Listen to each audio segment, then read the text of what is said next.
I caught a round in the face. It hit me right in front of my ear, traveled through my face, took off my nose, blew out my right cheekbone, broke all the bones above my eye, vaporized my orbital floor, broke the head of my jaw, shattered my jaw to my chin, and it knocked me out. The guys saw me fall and thought I was dead.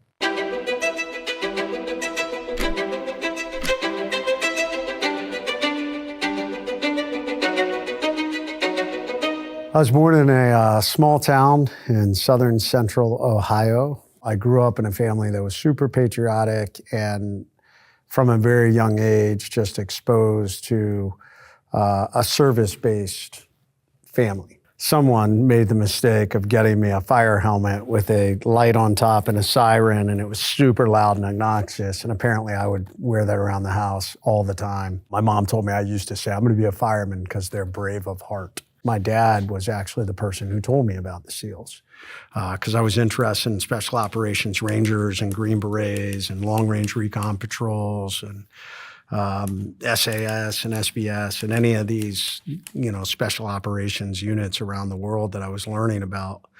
And my dad said, well, hey, having lived in the Virgin Islands, I was a strong swimmer. And he was like, there's a group of guys in the Navy, they're strong swimmers. They do some pretty crazy stuff. Their training's tough. They're called Navy SEALs.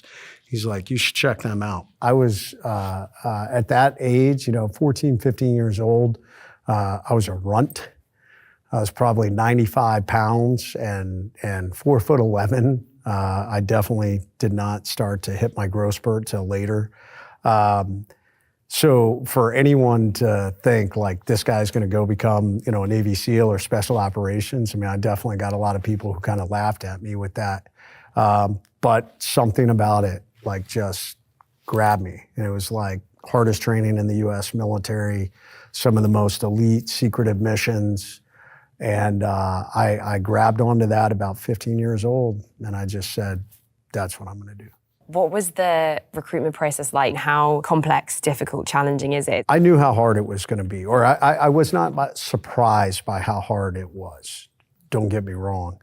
But I was fascinated how many people quit within the first several days. I will never forget when I was in A school before showing up to SEAL training, there was I was in the cafeteria for lunch one day, and there was a SEAL in the cafeteria. And this guy was sitting there in his uniform with his SEAL emblem on his chest, eating his lunch. And I was like giddy like a schoolgirl, it was like meeting a rock star, and I'm all excited, and I walk up to him and I'm like, hey, Petty Officer so-and-so, I'm Seaman Recruit Redmond. I'm going to SEAL training too. I'm super excited. And he looked at me like I was an idiot and what do you want? And I said, well, I'm going to SEAL training. Do you have any advice? And he goes, yeah, don't quit, beat it. That really became the secret of SEAL training. Massively hard, freezing cold, always coated in sand. You were always uncomfortable, but you had to learn to function and you had to learn to drive through and operate in those conditions. And did you ever have during that training period a moment, even a thought where you thought, I can't do this. I'm 100%. gonna, yeah? Yeah. For me, it happened on Thursday night of Hell Week. And Hell Week, for those that don't know, is considered to be the toughest week of training in the entire U.S. military. And it is the crucible of SEAL training. And it starts on Sunday and it goes all the way to Friday. And during that week, you will get almost no sleep. The average student might get 3 hours in the entire week. You're constantly moving. Everywhere you go, you're carrying the boat around on top of your head, which the sand and the water are grinding. It's chafing your head and grinding sores on top of your head. Your neck aches. During SEAL training, normally the bell hangs in the courtyard where everybody meets and does workouts. During Hell Week, they actually take the bell off and they put it on the back of a truck and it follows you everywhere you go. So it's always right there, oh, convenient. And a lot of guys take that option. And so for us, Thursday night of Hell Week was my toughest night. We have a saying in SEAL training, it pays to be a winner. So if your boat crew wins or you win a race, you typically get a break and you get a little reward. And our boat crew just continued to lose race after race on Thursday night.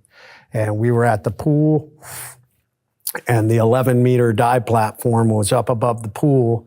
And they decided a good punishment for us for every race was we would have to go stand on top of the dive platform. And that night it dropped into, it had gotten cold in San Diego. I went through in March of 1995, and there was a super strong wind blowing off the San Diego Bay, probably 35, 40 knots. And we were just standing up there in this 40-degree Fahrenheit weather, wearing nothing but these tiny little shorts, and already you'd been, you're cold and you're bleeding and you can't even think straight. And I remember standing up there just jackhammering, and the bell was parked down below on the pool deck, the truck, and I was like, I don't want to do this anymore. I'm done. And I was like ready to quit. And a friend was like, and I started to leave. I started to leave, and he was like, "What are you doing?" I was like, "I'm done, man, I'm done." And he was like, "Don't do that. Don't do that. Like, this will end."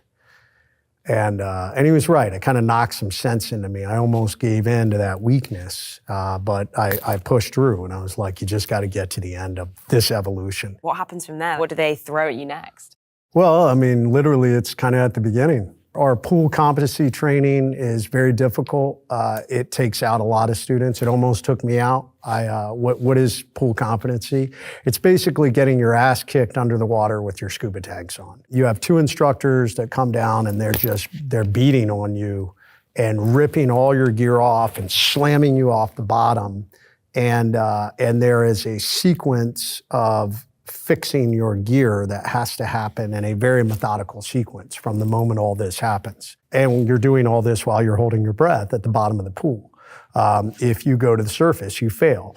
If you get any step out of sequence, you fail.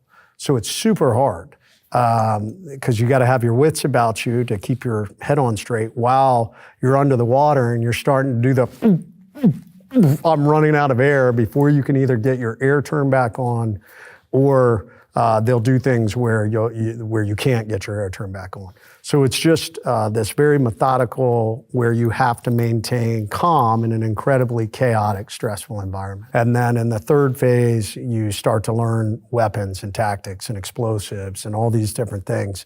And for the most part, once you made it through pool comp, you're most likely going to graduate. It's amazing.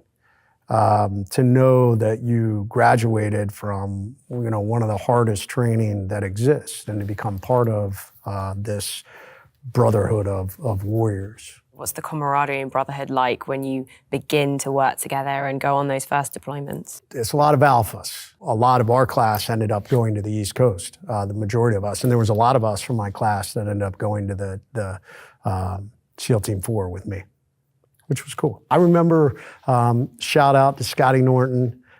Scotty had been in the Panama invasion, and he was the first guy I had met that ever was shot. He took a 7.62 round through the calf, and it left this great big wound. The exit wound just blew out the side of his calf. And Scotty was big, boisterous personality, and we all looked up to him like he was a god, like, hey, you've been in combat and you were shot. Scotty would put like guacamole in this hole in his leg and we'd like eat it with chips, or he'd put a shot in there and you'd have to drink it. And we thought this was amazing, like, as young knuckleheads. So yeah, that was all part of the camaraderie. What's amazing, it's not really a job, it's a lifestyle. I mean, you literally live.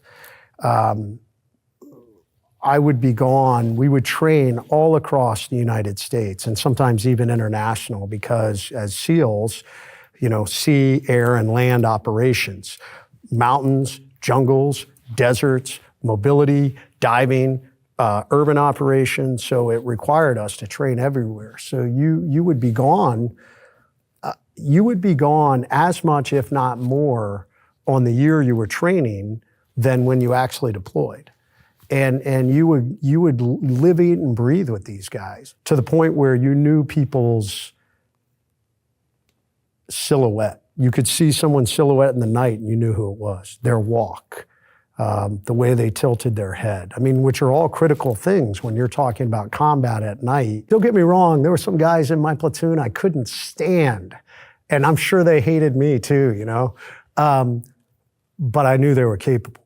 And I knew that if we were in a fight, they had my back and I had their back. How did 9/11 and the beginning of the war on terror change your career and shape the rest of your time as a Navy SEAL? In 2000, I was an instructor. I was a training instructor, and I'd done very well. I was excelling, and our training officer and our commanding officer recommended me for a commissioning program. There wasn't a whole lot going on in the world. I also had recently met my wife. We were getting married. So I was kind of at a decision point. Do I screen and go to our next tier SEAL team, or do I go become an officer? And I decided at the time, maybe it's a good time to, I had done, I think 4 deployments at that time. I'd been an instructor. I was like, maybe it's a good time and this is a good opportunity to become an officer. So I got selected for the Navy Seaman to Admiral program, one of 50 selected for this program. Me and a really good friend of mine who we had 50 out of the entire Navy. So there were 2 of us that were competing. And Bobby and I, Ramirez, were friends in the SEAL teams together. And we had only been in the program for a few months when 9/11 happened. And we were together in the student center watching on TV. And I remember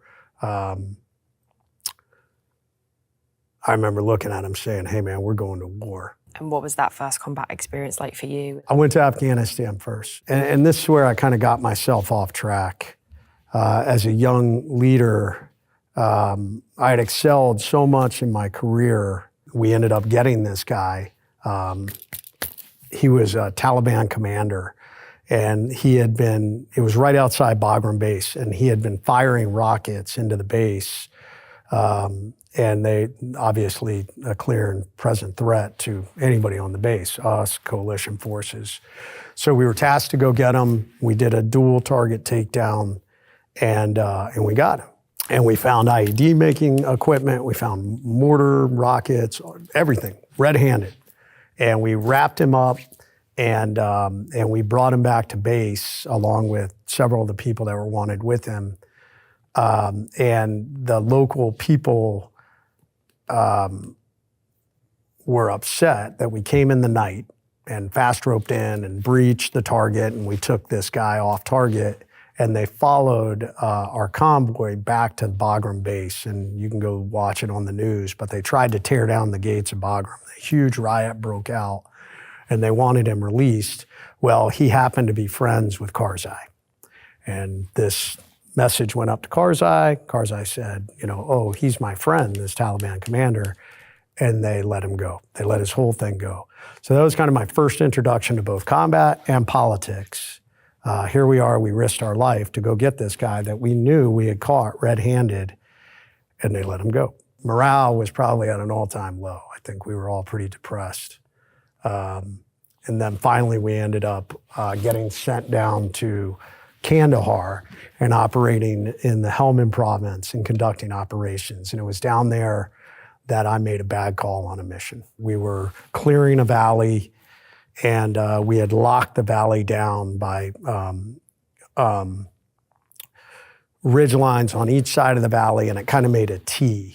And then, so on the northern ridge line, so we placed a group of guys on the northern ridge line. We had guys on the eastern and western ridge lines. I was on the eastern ridge line with snipers, a javelin crew, and a machine gun crew. And then we had a crew on the ground sweeping through the valley and clearing caves and stuff. It was an all-day operation. The guys got into a couple of different gunfights. We called in some air support. And then later in the day, we were getting ready to leave. We were going to pull back and extract. My boss called for reinforcements, and I made the decision in that moment, I'm going down into that valley. I told our machine gunner, we're going. Wasn't a lot of thought. It was pretty impulsive. And our chief, who he and I did not get along, was back at the headquarters element. And I called and said, I'm going down to the valley. And he was like, don't you dare go down in that valley. And this is where ego and friction and allowing personal feelings to get in the way of professional decisions, because he was right. He was 100% right. I should have listened, and I didn't. I mean, we were 1,000-foot cliffs, and we dropped down those cliffs. One, we lost communications because now we're in this, deep, deep terrain. It really is a miracle. God was watching out for us, that we did not expose ourselves to an enemy fighting force that would have killed us. But we made it all the way down to the bottom. I was going to try and make my way over to where those guys were, but now our communications came back up, and our ground force commander is like breathing fire into the radio, like, get your ass out of the valley right now. We're trying to clear an airstrike right now, and we can't do it because we don't know where you are. So we scampered, me and the machine gunner scampered back up to the northern ridge line, and they were able to clear it. But yeah, my name was Mud. I got to the top, and he just ripped me a new one. If I owned it and just said that was a bad call, you're right, it was a bad call, but I didn't. I fought against it. I was like, hey, I made the right call. I did the right thing. I went down to support the guys. And I think all of that, me doubling down, made guys go, that guy's dangerous. Let's get rid of him. They told me, we're flying you back to Bagram to meet with the commanding officer, and he's going to decide what to do with you. So that is such as a warrior and a leader, to be sent back from the front lines because you messed up and guys don't want to work with you in this very tight-knit community. I don't know if I can explain to people how devastating that was. I remember going in the room and just sitting down, and I was so destroyed that I decided that probably the best thing to do was kill myself. So the door was over here. Next to the chair was kind of like my combat cross. It's like the wooden post that you hang your gear on and helmet. And I had my gun belt on it. And I remember getting my pistol out and making sure there was a round in the chamber. And I was just like tomorrow they're going to take your trident. That's the end of your life. Like, there's no way you can come back from this. And I put the gun in my mouth, and across the desk was a picture of my wife and kids. My son would have been 6, my oldest daughter would have been 3, and my youngest would have only been maybe 10 months old. And I had this gun in my mouth, and God was like, what are you doing? What message do you send to them if you kill yourself in Afghanistan? I was kind of ashamed and hurt,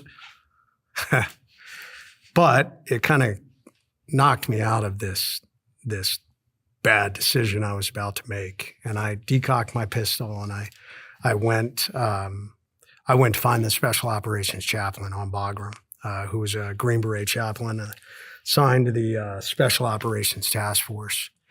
And I remember telling him, I just poured my guts out to him, got myself in trouble, made these mistakes. Tomorrow they're going to kick me out. He listened, and he goes, so you messed up, and tomorrow they're going to kick you out. And I said, yeah.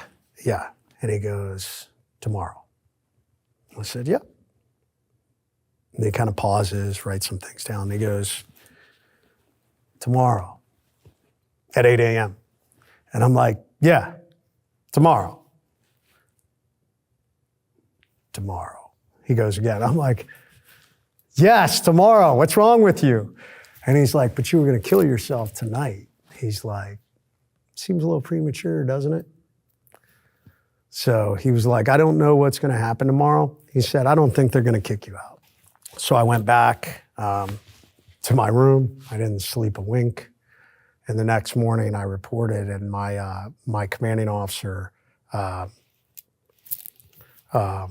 saved my career. And many of the guys wanted him to kick me out and take my trident. I'll be honest, I left that meeting, I should have been like, man, I'm so lucky. I didn't. I was kind of bitter still. You know, I still felt like I was kind of being thrown under the bus, and I had this victim mindset. So that was kind of the catalyst to drive forward. So yeah, fast forward, you know, came back to the team. My new boss was an amazing mentor and leader, and he basically said, hey, I don't care what happened in Afghanistan, I care about right now. We were tasked with going to Fallujah, operating in the Anbar province with our other troop going to Baghdad. Got to Iraq, and it was heavy combat. In the beginning, we were operating almost every night. Sometimes a couple of times, even twice a night. So we were doing what are called direct action capture kill missions. It was our job to go after mid-level and senior Al-Qaeda and insurgent leaders all throughout the Anbar province. And just a high-paced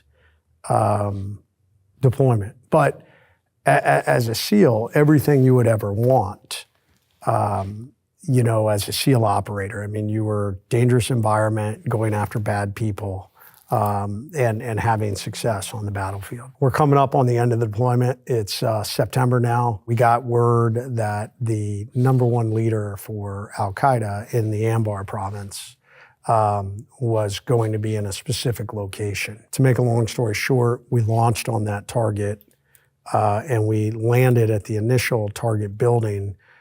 Nothing was there.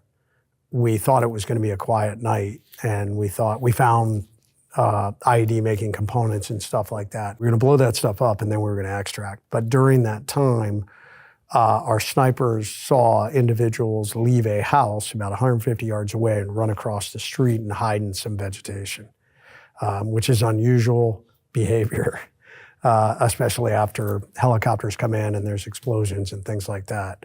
90% of the time when we saw stuff like that, they were bad people. I took my team and we maneuvered on that house, and we walked into a very well executed ambush. Our leader had moved from the house we initially were in to that house 150 yards away. And he had an entire security detail that had set up an ambush line in that vegetation across the street. And we walked right into that ambush. Our medic, Luke, was initially hit, took a round right below the knee. They dropped him. Matt Roberts came forward, grabbed him, and they started to drag him back, and Matty was shot up I think 2 rounds in the leg and 1 in the arm. Still managed to drag him and Luke back to this tractor tire. I was shot in the arm. It would be 2 rounds. I didn't know it at the time, but I thought my arm had been shot off. I took rounds off my gun, side plate, helmet, had my left night vision tube shot off, and decided it's a really bad place to be. I should move. And I turned to try and move back to where the guys were at the tire, and that's when I caught a round in the face. It hit me right in front of my ear, traveled through my face, took off my nose, blew out my right cheekbone, broke all the bones above my eye, vaporized my orbital floor, broke the head of my jaw, shattered my jaw to my chin, and it knocked me out. The guys saw me fall and thought I was dead. And we don't know how long. I was probably unconscious, 5 or 10 minutes. The entire gunfight would last 40 minutes or so, 40, 45 minutes. I was pinned down underneath this gunfire. Literally, this firefight's happening directly above me. And I remember at some point in the gunfight when I came to, calling out to my team lead, Jay, and I said, Jay, how long to the medevac? Because I knew I was losing all kinds of blood. And he was like, Red, you're still alive? I was like, yes. How long to the medevac? He's like, 5 minutes. It would end up being about 15 minutes, we estimate, from that time. And what was it like when you finally came to and woke up? What was going on around you? I'll be honest, I didn't think I was going to make it. When I was laying there bleeding out, there definitely was a moment where I thought I was gone. It was getting harder to breathe. It was getting harder to concentrate. Fast forward to the hospital when I finally passed out, and I didn't know if I was going to wake up again. So when I woke up, I was elated. I tried to talk, and just air came out. And the nurse came up and was like, Lieutenant, you're not going to be able to talk. You're wired shut from your damage. You're trached. So I said, okay, give me something to write with. And I wrote to my commanding officer. I said, hey, are the guys okay? And he said, yeah. I said, okay. Has my wife been notified? He's like, yes. I talked to her myself. And I said, okay, do I still look pretty? And they were like, no. They made fun of me. So, but trying to keep that levity as much as I could. I would be moved from Baghdad to Balad and then medevac to Landstuhl with life-saving surgeries, all in between. I would need 8 blood transfusions from the time I got to Baghdad to by the time I got to Bethesda. And when I got to Bethesda, what originally was like, oh my God, I'm still alive, like the reality of my injuries was really starting to set in. So I remember what was elation at first really turned into just overwhelm. Like, I felt like a monster. I hadn't looked at myself in a mirror. It would be, I don't know, probably at least 10 days later that I finally saw myself for the first time. I was afraid to look at myself. I was going to be disabled. I had no use of my hand, and they were talking about taking my arm. And like, hey, my special operations career is over. And I was angry. I was angry that like I had worked so hard to earn my way back after messing up, to be laying in this bed and to be broken like this. The military hospital in the time of war is a hard place to be.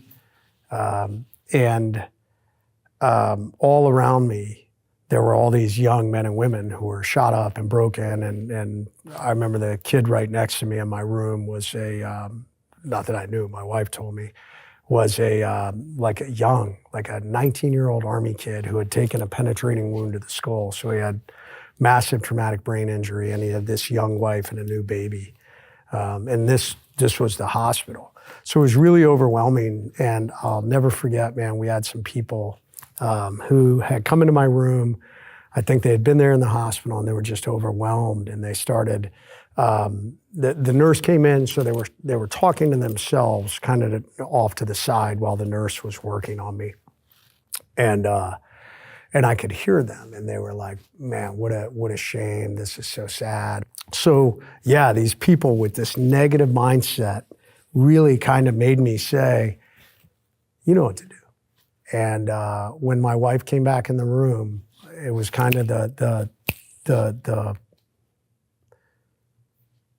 fire that basically, ignited on that moment. Like, I refused to feel sorry for myself again.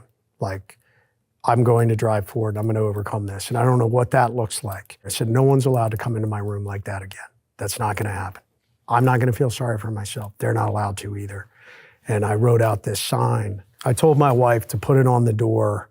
It would later get described word for word on this bright orange piece of paper, that a fellow teammate took his trident off and tacked it into the bottom of the door, which someone took a picture of and sent to the national media, and it ended up going viral. It ended up earning me an invitation to the White House to meet President Bush. It's been featured in documentaries. It's been written about in books. Really, what that sign captures is the one thing that every human has.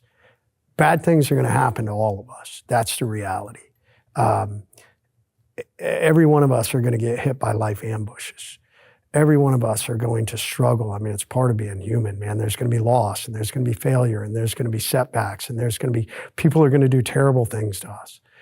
But the greatest gift you have as a human, your ability to lead yourself and your ability to overcome, is you have a choice. It's a choice not to ring the bell as you go through SEAL training. It's a choice to pick yourself up when you get knocked down. It's a choice to figure out how to say yes after someone tells you no. It's a choice when you're really broken to say, okay, I don't know what this is going to be like. I know it's going to suck, but I'm going to drive forward. What is life like now at this point for you? Yeah, for a while, my goal was to get back operational. I want to be an operational SEAL. I want to get back to that. And It would take 4 years and almost 40 surgeries to get put back together. And finally, there was a doctor at Duke University in North Carolina who was a renowned hand and arm surgeon. And he just said, listen to me.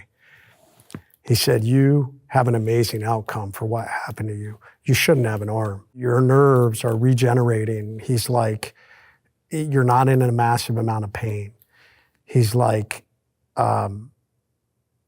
if you do this, it most likely will not go well. He said, think about your quality of life and your future with your kids and all this.